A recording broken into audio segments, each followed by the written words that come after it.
ছাত্র সমাজের নবান্ন অভিযান সমর্থন বাংলা বন্ধের পর এবার ধর্নায় বিজেপি। হাইকোর্টের অনুমতি পেয়ে আজ থেকে 7 দিনের ধর্নায় বিজেপি। ধর্মতলায় ধর্নায় অনুমতি হাইকোর্টের এবং আরজিকর কাণ্ডে দোষীদের শাস্তির দাবিতে এই ধর্না।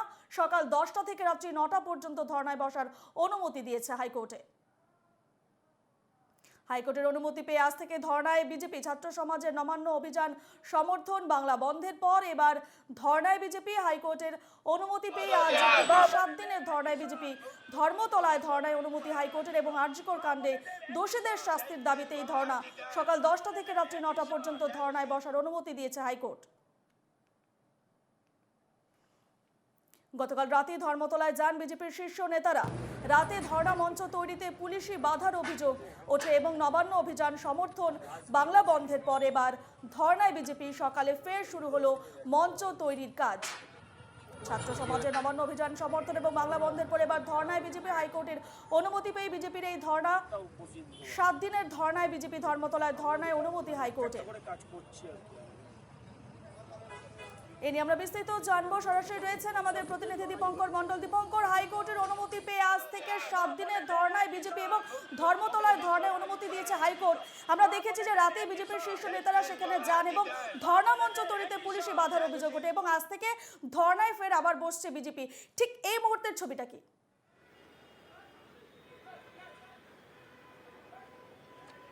দেখো রূপা, কলকাতা হাইকোর্ট যেটা অনুমতি দিয়েছে 29শে আগস্ট থেকে টানা 7 দিন ধর্না করতে পারবে বিজেপি এবং ধর্মতলার ডরিনা ক্রসিংয়ে সেই মঞ্চ তৈরি করতে হবে।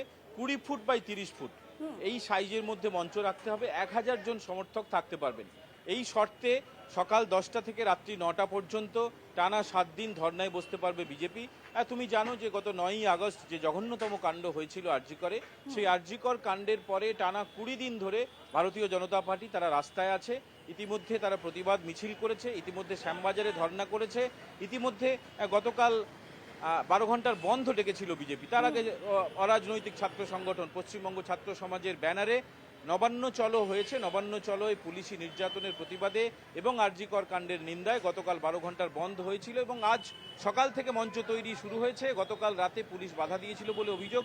আমার ভিডিও জার্নালিস্ট দীপঙ্কর দেখাচ্ছে যে মঞ্চ তৈরির কাজ একদম প্রায় শেষ পর্যায়ে। মঞ্চ তৈরির কাজ শেষ পর্যায়ে, যেটা সাউন্ড সিস্টেম সেটা এই মুহূর্তে পরীক্ষা করা হচ্ছে এবং দেখো মঞ্চে ইতিমধ্যেই কিন্তু বেশ কয়েকজন বসে পড়েছেন। মঞ্চে বেশ কয়েকজন রয়েছেন এবং সাউন্ড সিস্টেম সেগুলো দেখভাল হচ্ছে। প্রায় 50 থেকে 100টি মাইকও বাঁধা হয়ে গিয়েছে এই ডরিনা ক্রসিংয়ে। শহরের প্রাণকেন্দ্র এবং heart of the city Dharmatala, এই মুহূর্তে কিন্তু যান চলাচল ঠিক রয়েছে, যান চলাচল স্বাভাবিক রয়েছে। তবে এই পরিস্থিতি আর কতক্ষণ থাকবে সেটা বলা যাচ্ছে না, কারণ একটু পরে যদি সভা শুরু হয়ে যায়, যদি বিজেপির যারা রাজ্য নেতৃত্ব সুকান্ত মজুমদার সহ বিধায়করা, যারা রাজ্য সম্পাদক তারা চলে আসেন, প্রাক্তন রাজ্য সভাপতি দিলীপ ঘোষ চলে আসেন, প্রাক্তন রাজ্য সভাপতি রাহুল সিনহা চলে আসেন এবং কর্মী সমর্থকরা চলে আসেন, তখন যে যান চলাচল এখনো পর্যন্ত স্বাভাবিক রয়েছে এই ধর্মতলার ডরিনা ক্রসিংয়ে, এটা একদম হার্ট অফ দ্য সিটি। এখান থেকে দূরপাল্লার বাস যেমন যায়, প্রচুর বাস এবং ছোট গাড়ি এই ধর্মতলাকে ছুঁয়ে শহরের বিভিন্ন জায়গায় যেতে হয় এবং এখনো পর্যন্ত দেখা যাচ্ছে যে যান চলাচল স্বাভাবিক রয়েছে। গতকাল ছিল তৃণমূল ছাত্র পরিষদের প্রতিষ্ঠা দিবস, একদিকে যেমন, অন্যদিকে বাংলা বন্ধ ডেকেছিল ভারতীয় জনতা পার্টি। যান চলাচল কিছুটা ব্যাহত হয়েছিল এবং সপ্তাহের একদম মাঝখানে, সপ্তাহের একদম কাজের দিনে এই যে মঞ্চ তৈরি হয়েছে এবং আরজিকর কাণ্ডের নিন্দায় যে প্রতিবাদ কর্মসূচি নেওয়া হয়েছে তা নিয়ে কিন্তু ইতিমধ্যেই বেশ কয়েকজন সমর্থককে, বেশ কয়েকজন স্থানীয় নেতৃত্বকে আমরা দেখছি যে তারা ধর্নায় বসে পড়েছেন এবং কিছুক্ষণের মধ্যে এই মঞ্চে কিন্তু রাজ্য স্তরের নেতারা চলে আসবেন এবং তারপরে যে আরও কর্মী সমর্থকদের ভিড় বাড়বে তা বলাই বাহুল্য। মঞ্চটা একবার ভালো করে আমি দেখানোর অনুরোধ করছি দীপঙ্করকে। তুমি দেখো, দাবি তুলেছে জনতা, পথ ছাড়ুন মমতা, এটা লেখা রয়েছে মূল মঞ্চের যে ব্যানার। সেখানে যেমন লেখা রয়েছে রাজ্যের মহিলাদের উপর ক্রমাগত অত্যাচার এবং আরজিকর হাসপাতালের নির্যাতিতার বিচারের দাবিতে পশ্চিমবঙ্গ বিজেপির ধর্ণা অবস্থান।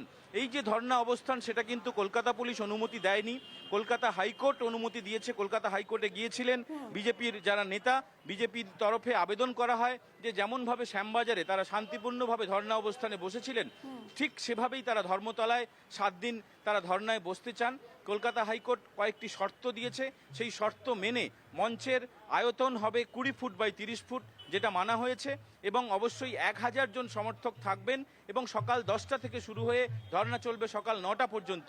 এই শর্তে রাজি হওয়ার পরে মিলেছে অনুমতি এবং সেই শর্ত মেনেই কিন্তু ভারতীয় জনতা পার্টি গতকাল রাত্রে মঞ্চ তৈরির কাজ শুরু করেছিল, তবে পুলিশি বাধায় মঞ্চ তৈরি শুরু করা যায়নি এবং আজ সকাল থেকে মঞ্চ তৈরি করা শুরু হয় এবং এই মুহূর্তে মঞ্চের কাজ তৈরির কাজ প্রায় শেষ পর্যায়ে।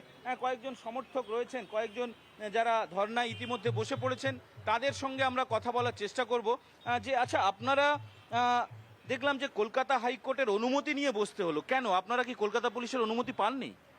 কলকাতা পুলিশ বিজেপিকে কোনোদিন প্রোগ্রাম করার জন্য অনুমতি দিয়েছে কি আজকে পাবো? হাইকোর্ট অনুমতি দিয়েছে, তারপরেই কলকাতা পুলিশ গতকাল রাত্রিবেলা আমাদের মঞ্চ রেডি করতে দিল না, বলছে না আমি হাইকোর্টেও কেউ মানি না, মঞ্চ রেডি হবে না। আমরা লড়াই করে রাজ্য সভাপতি, জেলা সভাপতি, আমরা রাত্রিবেলা এখানে দাঁড়িয়ে ভোর 3 বাজে 4 বাজে আমরা গিয়েছি এখান থেকে মঞ্চ রেডি করিয়ে। কলকাতা পুলিশ দলদাস পুলিশ হয়ে আছে। কলকাতা রূপা, তুমি শুনলে যে যারা সমর্থক বিজেপির কর্মী তারা ইতিমধ্যেই ধর্ণা মঞ্চে বসে পড়েছেন এবং তারা যেটা দাবি করছেন যে গতকাল রাজ্য পুলিশ এবং কলকাতা পুলিশ তারা মঞ্চ তৈরির অনুমতি দেয়নি এবং অবশেষে আজ সকাল থেকে মঞ্চ তৈরির কাজ শুরু হয়েছে এবং এই মঞ্চ তৈরি এখন একদম শেষ পর্যায়ে। যে ছবি তুমি দেখতে পাচ্ছ, আমাদের ভিডিও জার্নালিস্ট দীপক। 7 দিনের ধর্নায় বিজেপি, সেক্ষেত্রে নিরাপত্তার দিকটা কিভাবে দেখা হচ্ছে? কারণ তুমি যেমনটাই জানালে ইতিমধ্যেই বহু কর্মী সমর্থক সেখানে উপস্থিত হয়েছেন, এরপরে রাজ্য সভাপতি ওরা বিভিন্ন নেতৃবৃন্দরা বিজেপির সেখানে উপস্থিত হতে চলেছেন এবং বহু সমর্থকও সেখানে উপস্থিত হতে চলেছেন। সেক্ষেত্রে তাদের নিরাপত্তার ক্ষেত্রে কি ধরনের ব্যবস্থা, কি এদিকটা নিরাপত্তার দিকটা কিভাবে দেখা হচ্ছে?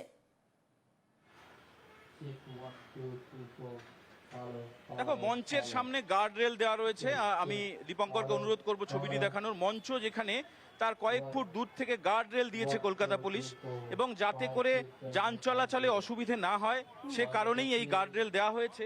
তবে যখন কর্মী সমর্থকরা চলে আসবেন, যখন আরো বেশি সংখ্যায় চলে আসবেন, তখন গার্ড রেল কতটা থাকবে, কতজন আসবেন, যদিও কলকাতা হাইকোর্ট বলেছে 1000 জন মঞ্চের সামনে বসতে পারবেন।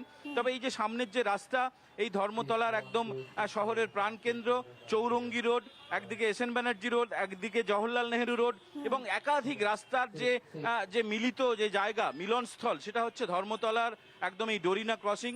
এই ডোরিনা ক্রসিং এর সামনেই কিন্তু মঞ্চ বেঁধে একদম 7 দিনের জন্য ধর্ণা কর্মসূচি নিয়েছে বিজেপি এবং একদিকে রাস্তা সম্ভবত বন্ধ হয়ে যেতে পারে, কারণ যখন কর্মী সমর্থকরা আসবেন তখন কিন্তু এই যে যান চলাচল, যে ছবি আমরা এই মুহূর্তে, যে সচলতার ছবি, চলমান কলকাতার ছবি আমরা দেখতে পাচ্ছি, এই চলমান ছবি হয়তোবা দেখা নাও যেতে পারে একদম শহরের একদম প্রাণকেন্দ্রে, একদম সপ্তাহের মাঝখানে একটা কর্মচঞ্চল দিনে। যদিও গত 20 দিন আগে যে জঘন্যতম মর্মান্তিক ঘটনা ঘটেছে, তার জেরে একাধিক গণসংগঠন, একাধিক রাজনৈতিক দল তারা প্রতিবাদ কর্মসূচি নিয়েছে, মিছিল করছেন, তারা জমায়েত করছেন এবং তার জেরে যান চলাচল অবশ্যই কিছুটা ব্যাহত হচ্ছে।